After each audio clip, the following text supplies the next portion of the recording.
Donc, correction de l'exercice 38, page 93. Donc, ce qu'on a, c'est un rectangle, et on veut du coup trouver, on a un des côtés, on sait que sa dimension, donc sa mesure, ça va être 5, et on veut trouver quelle va être la mesure de l'autre côté. Donc, première petite étape, moi ce que je vais faire, c'est que je vais faire un petit rectangle sur le côté, qui est comme ça. Je ne sais pas encore, donc je vais avoir la longueur et la largeur, et je sais que l'aire du rectangle, c'est égal à longueur fois largeur. Ça, c'est une première information qu'on va avoir. Donc ici, nous, l'aire de notre rectangle à nous, on nous dit qu'elle fait 10 plus 5x. Bon, on va pas se mentir, du coup, là j'ai une addition. Je veux avoir la longueur de mes deux côtés. Pour avoir, quand on a la formule de l'aire, c'est une multiplication.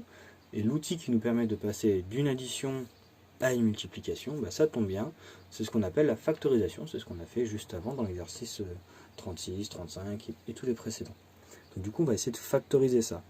Donc 10, on peut remarquer que c'est 2 fois 5, et donc ici 5x c'est 5 fois x.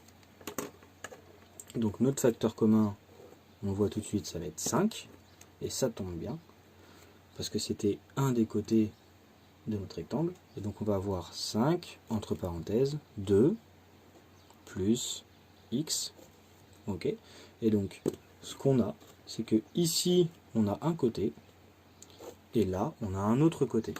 Donc si le premier côté, on nous dit qu'il est de dimension 5, ça veut dire que là, c'est l'autre dimension de notre rectangle. Donc quand à la question que vaut mon autre dimension, l'autre dimension